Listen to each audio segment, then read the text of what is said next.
प्रेम की मिसाल जब भी देते हैं तब श्री कृष्ण और राधा रानी के प्रेम की मिसाल सबसे पहले दी जाती है। कहते हैं कि जीवात्मा और परमात्मा का मिलन राधा कृष्ण का प्रेम है। श्री कृष्ण बचपन से ही राधा जी को प्रेम करते थे। दोनों के प्रेम की अनुभूति श्री कृष्ण को 8 साल की उम्र में ही हुई। श्री कृष्ण के देवी गुणों के बारे में राधा जी को पता था। अपने मन में प्रेम की स्मृतियों को राधा ने जिंदगी भर बनाया हुआ था। दोनों के रिश्ते की यही सबसे बड़ी खूबसूरती थी। शास्त्रों में कहा जाता है कि सिर्फ 2 ही चीजें श्री कृष्ण जी को अपने जीवन में बहुत प्यारे। श्री कृष्ण की यह दोनों चीजें एक दूसरे से आपस में गहराई से जुड़ी थी। वो थी कृष्णा जी की बांसुरी और राधा रानी। राधा श्री कृष्ण की तरफ उनकी बांसुरी की धुन की वजह से ही खींची आई थी। श्री कृष्ण और राधा का मिलन भले ही न हुआ हो, लेकिन एक सूत्र में दोनों को हमेशा बांसुरी बांधे रखती थी।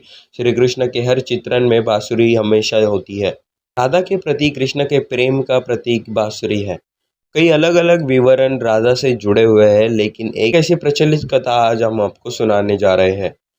तो नमस्कार दोस्तों, स्वागत है आप सभी का माइथोलॉजी विद एजे पर। जब मामा कंस ने बलराम और कृष्ण को आमंत्रित किया था, उस समय राधा रानी पहली बार श्री कृष्ण से अलग हुई थी। यह खबर जब वृंदावन वासियों ने सुनी तो वह भी बहुत दुखी हो गए थे। जब कृष्ण मथुरा जा रहे थे, उससे पहले वह राधा से मिले थे। राधा को कृष्ण के मन की हर गतिविधि का पता था।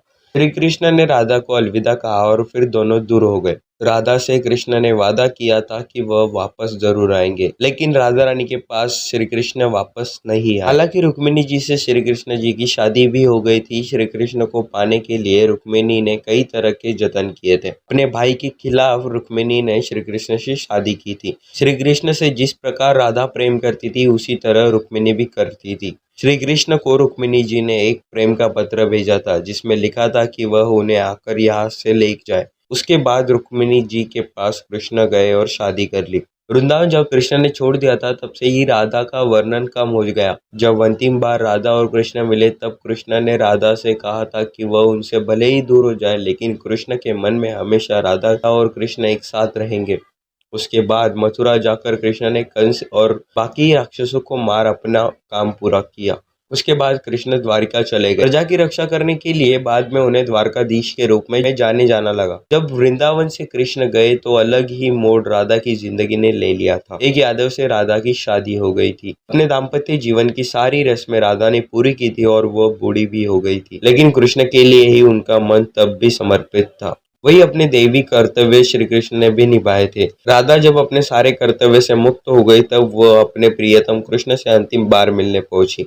उन्हें द्वारिका पहुंचने के बाद रुक्मिणी और सत्यभामा से कृष्ण के विवाह के बारे में पता चला, लेकिन फिर भी वह निराश नहीं हुई।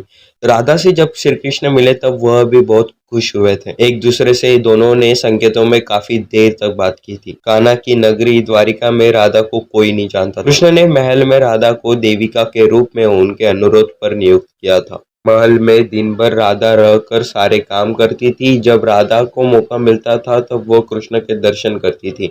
जैसे जैसे समय बीतता गया, राधा अकेली और कमजोर होती गई। उस समय भगवान कृष्ण की आवश्यकता राधा को हुई।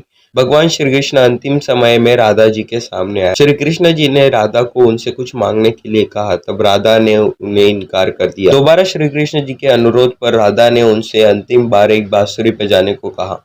बांसुरी लेकर श्री कृष्ण सुरीली धुन में बांसुरी बजाने लगे। अपने शरीर को राधा ने बांसुरी की धुन सुनते सुनते त्याग कर दिया। भगवान श्री कृष्ण जानते थे कि उनका प्रेम अमर है। इसके बावजूद श्री कृष्ण राधा जी की मृत्यु को बर्दाश्त नहीं कर पाए। प्रेम के प्रतीकात्मक अंत के रूप में श्री कृष्ण ने अपनी बांसुरी तोड़ दी और झाड़ियों में फेंक दी। श्री कृष्ण ने इसके बाद सारे जीवन भर कभी भी वादक यंत्र तथा बांसुरी को हाथ नहीं लगाया। शास्त्रों में कहा जाता है कि नारायण ने श्री कृष्ण के रूप में जब द्वापर युग में जन्म लिया था, तब उस युग में राधा रानी के रूप में माँ लक्ष्मी जी ने जन्म लिया था। तो आशा करते हैं आपको आज की वीडियो समझ आई होगी। तो आज की वीडियो में बस इतना ही। मिलते हैं अगले नए वीडियो में, तब तक के लिए राधे कृष्ण।